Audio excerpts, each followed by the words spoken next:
Dober dan vsem. Poglejmo zdaj aritmetično zaporedje, ki je poseben primer zaporedja. Je tisto zaporedje, pri katerem vsak naslednji člen dobimo od prejšnjega, s tem, da mu seštevamo neko konstantno vrednost d, ki se imenuje razlika. Lahko rečemo tako ali pa ekvivalentno, rečemo na drugi način, da razlika dveh sosednjih členov je enaka eni konstantni vrednosti d. Sedaj poglejmo indekse in člene. Imamo n indeks, ki je 1, 2, 3 do n. In poglejmo zdaj, kakšni so členi. Torej, za n enako 1 imamo a1, za n enako 2 bomo imeli a2. Ja, ampak a2 je enak a1 plus d, za n enako 3 bomo imeli a1 plus d. Torej, a1 plus 2d in tako naprej, potem a1 plus 3d.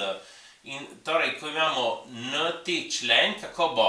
Poglejmo tukaj, indeks je 2, imamo plus 1 krat d. Tukaj n velja 3, imamo plus 2 krat d. N velja 4 plus 3 krat d. Torej, tukaj bomo imeli a1 plus n minus 1 krat d.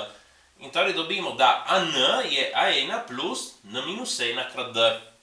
Poglejmo en primer, a1 enak minus 2, d je 3, pomeni, da vsak člen dobimo od prejšnjega, tako da seštejemo 3. Minus 2, potem imamo minus 2 plus 3, ki je 1, 1 plus 3 je 4, potem 7, 10. Rabimo to formulo, zato da zračunamo sedmi člen, a7, imamo a1, ki je minus 2, plus n minus 1, torej 7 minus 1 krat 3. Torej imamo minus 2 plus 6 krat 3 in dobimo 16. Sedaj poglejmo eno lastnost.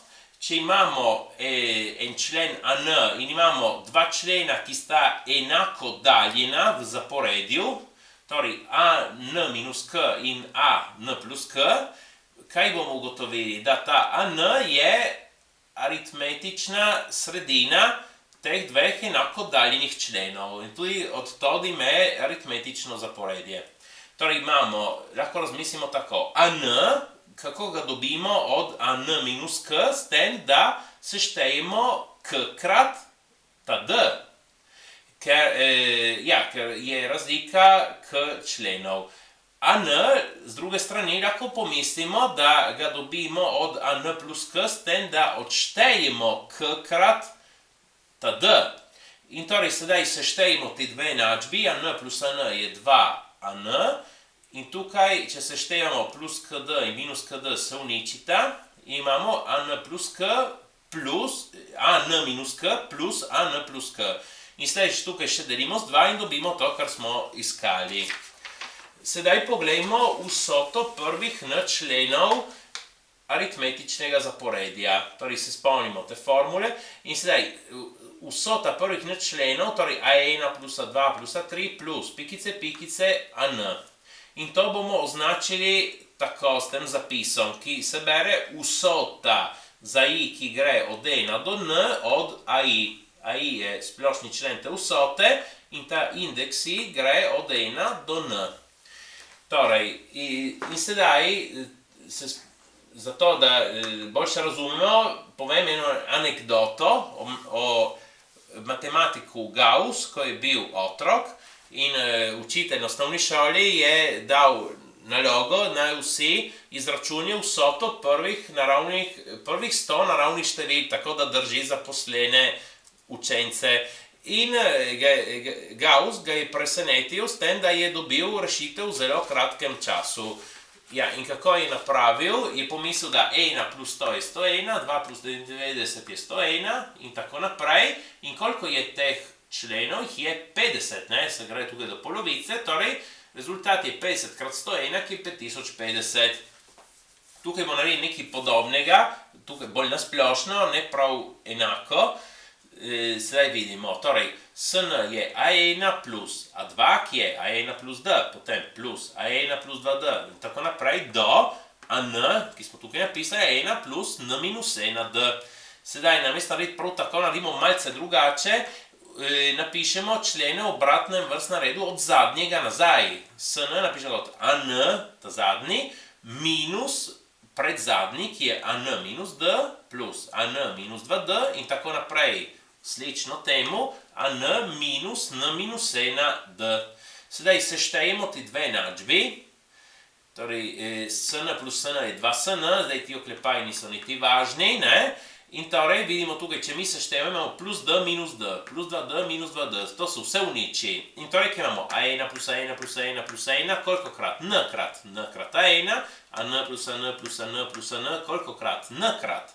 In tukaj lahko mislimo, da izpostavimo N. Imamo N, ki množi v oklepaju A1 plus AN.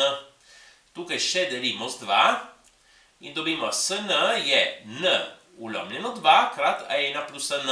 Ta formula nam gre prav, če hočemo, lahko še izrabimo, da AN ga lahko izrazimo tako, namesto AN damo A1 plus N minus 1D in dobimo še to, ne? N polovic krat 2A1 plus N minus 1D. Zdaj, ta primer tukaj od Gaussa, lahko pomislimo, da ta N polovic je bil 50. Ja, zdaj, prav to smo naredili. Ta primer vsota prvih 100 naravnih števil. A1 prvo je 1, ta D je 1, ker vsakrat seštejemo 1. In A100, zadnji člen velja 100. In ta S100, torej dobimo kot 100 polovic krat A1 plus AN, torej 1 plus 100.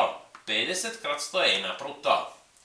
Sedaj lahko rabimo to, da napišemo formulo za vsoto prvih N naravnih števil. Torej, A1 enako 1, D enak 1 in sedaj ne gremo nujno do 100, ampak nasplošno do enega N, ki je enak N, ki je N to naravno število. Torej, imamo ta SN je N polovic krat A1 plus AN, 1 plus N. In torej dobimo N krat N plus 1 ulomljeno 2. To je vsota prvih N naravnih števil. Lahko napišemo tudi vsoto prvih N lihih števil.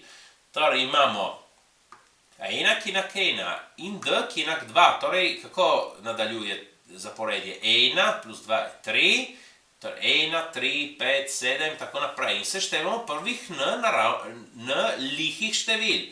In rabimo to drugo formulo, tukaj N polovic krat 2A1, 2 krat 1 plus N minus 1 krat D je 2. Tukaj lahko izpostavimo 2, vzamem ven in tukaj ostane 1 plus N minus 1, ta 2 se krajša, 1 minus 1 se tudi, imamo N krat N, torej N na drugo. To je vsota prvih N lihih števil. Tako, prosim, všečkajte in upišite se. Hvala.